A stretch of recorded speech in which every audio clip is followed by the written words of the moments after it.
بسم اللہ الرحمن الرحیم۔ جیسے کہ آپ لوگوں کو پتہ ہے کہ ذی الحجہ کا مہینہ جو ہے وہ چل رہا ہے اور اسی سے ریلیٹڈ ویڈیوز بن رہی ہیں، تو آج کی جو ویڈیو ہے اس کے اندر بھی 3-4 کانٹینٹ ہیں جو میں آپ لوگوں کے ساتھ شیئر کر دوں گا، اور انشاءاللہ تعالیٰ اس سے آپ لوگوں کی بہت زیادہ کنفیوژن وغیرہ جو ہے وہ دور ہو جائے گی۔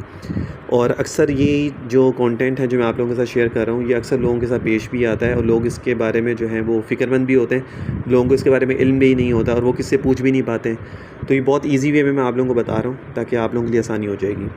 قربانی جو ہے وہ کس کے اوپر واجب ہے؟ پہلا کانٹینٹ یہ ہے، جس شخص کے پاس ان 5 چیزوں یعنی سونا، چاندی، نقدی، مال تجارت یا ضرورت سے زائد سامان، یہ ضرورت سے زائد سامان کیا ہے وہ میں آگے آپ کو بتا دوں گا، ٹھیک ہے؟ اور سونا یا چاندی یا نقدی یا مال تجارت، اس کا تو آپ لوگوں کو پتہ ہی ہے، میں سے کوئی ایک یا ایک سے زائد چیزیں 52.5 تولہ چاندی کی قیمت کے برابر موجود ہوں تو اس شخص پر قربانی واجب ہے، اور ایسے شخص کو زکوٰۃ یا فطرانہ وغیرہ واجب صدقات نہیں دے سکتے، ٹھیک ہے؟ یہ تو کلیئر ہو گیا کہ قربانی کس کے اوپر واجب ہے۔ اب اس کے نا 4 مسئلے ہیں، وہ بھی میں آپ کو بتا دیتا ہوں۔ اگر کسی شخص کے پاس صرف سونا ہو، دیگر چیزیں جو 4 میں نے آپ کو بتائی ہیں، چاندی، نقدی، مال تجارت اور ضرورت سے زائد سامان میں سے کچھ بھی نہ ہو تو اعتبار سونے کے نصاب کا ہوگا، یعنی اگر سونا 7.5 تولہ یا اس سے زائد سونا ہو تو قربانی واجب ہوگی، اس سے کم ہو تو قربانی واجب نہیں ہوگی۔ لیکن اگر سونا نہ ہو، دوسری اشیاء ہوں، یا سونا بھی ہو اور دوسری اشیاء میں سے کچھ اور بھی ہو تو اعتبار چاندی کے نصاب کا ہوگا، یعنی اگر وہ ایک چیز یا اس سے زائد ملا کر 52.5 تولہ چاندی یا اس سے زیادہ مالیت میں ہوں تو اس پر قربانی واجب ہوگی، اس سے کم ہو تو قربانی واجب نہیں ہوگی۔ ایک تو یہ مسئلہ ہو گیا۔ دوسرا مسئلہ اس میں یہ ہے کہ واضح ہوا کہ اگر موجودہ دور میں کسی خاتون کے پاس 1 تولہ سونا اور ساتھ کچھ نقدی، خواہ 1 روپیہ ہو یا تھوڑی سی چاندی ہو یا تھوڑا سا ضرورت سے زائد سامان ہو، چاہے ایک سوئی ہی ہو، جیسا کہ عموماً کچھ نہ کچھ ہوتا ہی ہے، تو اس پر زکوٰۃ واجب ہوگی، کیونکہ ان دونوں کی مجموعی مالیت 52.5 تولہ چاندی سے زیادہ بنتی ہے۔ ورنہ اکثر عورتیں یہ کہتی ہیں نا جی ہمارے پاس تو سونا 1 تولہ یا 2 تولہ ہے، ہمارے پاس نہ قربانی ہے نہ کچھ اور ہے، ایسا نہیں ہے، اس لیے میں نے یہ بات واضح کر دی۔ اچھا، اسی میں اب تیسرا مسئلہ یہ ہے کہ قربانی واجب ہونے کے لیے برسر روزگار ہونا ضروری نہیں ہے، بلکہ مرد ہو یا عورت، سربراہ ہو یا ماتحت، کنوارا ہو یا شادی شدہ، ملازم ہو یا طالب علم، ہر عاقل بالغ مقیم صاحب نصاب شخص پر قربانی واجب ہے۔ جو بھی صاحب نصاب بنتا ہے، اب وہ کوئی بھی کیٹیگری کا بندہ ہے، اس کے اوپر قربانی واجب ہے۔ چوتھا مسئلہ اس کے اندر یہ ہے کہ نابالغ جو ابھی بالغ نہیں ہوا، مسافر ہو اور پاگل پر قربانی واجب نہیں ہے، خواہ وہ مالدار ہو، البتہ مسافر کر دے یا نابالغ بچی کی قربانی اس کا والد اپنی رقم سے کر دے تو جائز ہے اور اس پر ثواب ہوگا۔ ان میں سے کوئی بھی قربانی ان کے اوپر واجب نہیں ہے، مسافر ہو، نابالغ ہو، لیکن اگر وہ کرنا چاہتے ہیں تو ثواب ضرور ہوگا۔ جیسا میں نے کل یا پرسوں کی ویڈیو میں بتایا تھا کہ قربانی تو ایک ایسا عبادت ہے، ایک ایسی عبادت ہے کہ جو صاحب نصاب نہ بھی ہو تو اس کو بھی چاہیے کہ وہ کرے۔ اگر اس کے پاس کچھ پیسے ہیں اور وہ کر سکتا ہے تو اس کو کرنی چاہیے، کیونکہ اس کا بہت زیادہ ثواب ہے۔ اچھا، اب ضرورت سے زائد سامان کیا ہوتا ہے وہ بھی میں آپ کو کلیئر کر دوں۔ ضرورت سے زائد سامان وہ ہے جو سال کا اکثر حصہ استعمال نہیں ہوتا۔ اسی طرح کسی کے پاس 2 موبائل فون ہیں، ایک سے ضرورت پوری ہو جاتی ہے تو دوسرا اس کا زائد چیز ہو گئی۔ کسی کے پاس پلاٹ زیادہ ہیں یا ضرورت سے زائد زرعی زمین ہے، کاشتکاری، اسی طرح ضرورت سے زائد گھریلو سامان ہے۔ کسی شخص کے پاس 2 مکان ہیں، ایک میں رہائش اور ایک خالی پڑا ہے یا کرائے پر دیا ہوا ہے تو یہ ضرورت سے زائد شمار ہوگا، ٹھیک ہے؟ لیکن اگر وہ دوسرا مکان جو ہے اس سے وہ کرایہ آتا ہے، وہ اپنا خرچہ وغیرہ چلاتا ہے تو پھر یہ ضرورت سے زائد سامان نہیں ہوگا۔ اچھا جی، اب اس کے اندر اگلا جو کانٹینٹ ہے وہ کہ استعمال کے زیورات پر قربانی کا حکم، یعنی جو استعمال کیے جاتے ہیں زیورات وغیرہ، اس پر قربانی کا حکم کیا ہے؟ سونا یا چاندی استعمال میں ہوں یا استعمال میں نہ ہو، بہرحال ان کا نصاب میں شامل کریں گے۔ بعض لوگ یہ سمجھتے ہیں کہ استعمال کے زیورات سونا چاندی نصاب میں شامل نہیں ہے، یہ بات درست نہیں ہے۔ آپ سونا چاندی کو استعمال کریں یا نہیں کریں، وہ نصاب میں شامل ضرور ہوں گے۔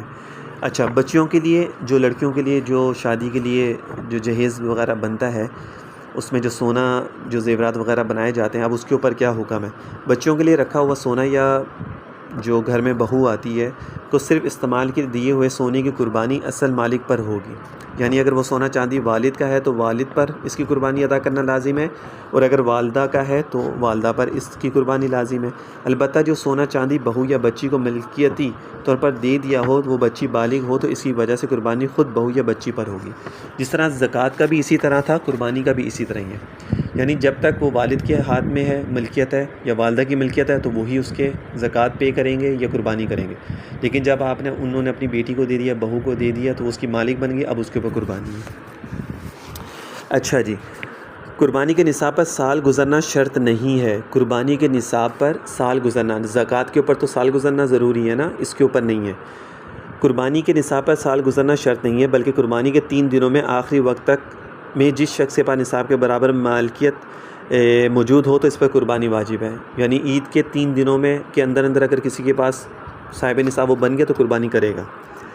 قربانی کا وقت ایام نحر 10، 11 اور 12 ذی الحجہ ہیں، ٹھیک ہے. اور یہ 10 ذی الحجہ کے طلوع سے 12 ذی الحجہ کی غروب تک ہے.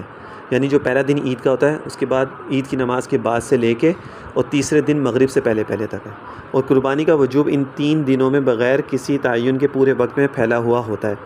جس پر قربانی واجب ہو ان 3 دنوں میں سے کسی بھی وقت قربانی کر لے تو اس کی قربانی ادا ہو جائے گی. اگر غریب آدمی قربانی کے آخری دن یعنی 12 ذی الحجہ کو غروب سے پہلے صاحب نصاب ہو گیا تو اس پر قربانی واجب ہو جائے گی. اور اگر اس کو قربانی کا وقت نہ ملے تو اس کے ذمے ایک متوسط بکری کی قیمت صدقہ کرنا لازم ہوگا. اب اگر کوئی شخص ایسا ہے کہ اس کو کہیں سے پیسے ملنے تھے لیکن اس کو نہیں ملے، ٹھیک ہے، ابھی وہ صاحب نصاب نہیں، اس کو پیسے نہیں ملے، لیکن اگر تیسرے دن عید کا تھا اور مغرب سے پہلے تقریباً آدھا گھنٹہ پہلے یا 10 منٹ پہلے، 15 منٹ پہلے، 20 منٹ پہلے اس کو پیسے مل گئے اور وہ صاحب نصاب بن گیا، اب اس کو قربانی ضروری ہے. لیکن اب وقت کم ہے، اب وہ قربانی نہیں کر سکتا کہ وہ جانور لینے جائے گا، پھر لے کے آئے گا، پھر کرے گا، اس میں تو مغرب ہو جائے گی. تو اب اس کے اوپر بکرا یا بکری کے برابر قیمت جو ہے وہ صدقہ کرنا ضروری ہے. اگر کوئی شخص ایام نحر کے پہلے دن میں مالدار صاحب نصاب تھا، خواہ وہ ایام نحر سے پہلے ہی ہو یا ایام نحر میں اس کے پاس کہیں سے مال آیا ہو، لیکن ایام نحر ختم ہونے سے پہلے وہ غریب ہو گیا اور آخری وقت تک وہ دوبارہ صاحب نصاب نہیں ہوا تو اس پر قربانی واجب نہیں ہوگی. اب کوئی شخص جو ہے وہ ایام نحر کے پہلے دن میں مالدار تھا، یعنی عید کے پہلے دن جو ہے وہ مالدار تھا، اس کے پاس مال تھا، خواہ وہ ایام نحر سے پہلے ہی سے ہوا ہو یا ایام نحر میں اس کے پاس کہیں سے مال آیا ہو، لیکن ایام نحر ختم ہونے سے پہلے وہ غریب ہو گیا تو اب اس کے اوپر قربانی جو ہے واجب نہیں ہوگی. ٹھیک ہے، یہ کچھ کانٹینٹ تھے. ابھی آگے تفصیل چلے گی. ابھی مقروض کے اوپر قربانی کا کیا حکم ہے، ٹھیک ہے، اور قرض لے کر قربانی کرنا وہ جائز ہے کہ نہیں ہے، گھر کے ہر فرد کا الگ حساب ہوگا، مشترک اگر جو جوائن بزنس ہوتا ہے کسی کا اس کا کیا حکم ہے، منت اگر کسی نے قربانی کی ہے تو اس کا کیا حکم ہے. تو اس طرح کے بہت سارے کانٹینٹ ہیں اور یہ آج کل کے روزمرہ زندگی میں یہ چیزیں بہت اہم ہیں اور لوگوں کے ساتھ یہ پیش آتی رہتی ہیں. تو ان شاء اللہ تعالیٰ کل اس کے اوپر ویڈیوز میں بناؤں گا دوسرے کانٹینٹس کے اوپر. تو ویڈیو کو لائک ضرور کر دیجیے.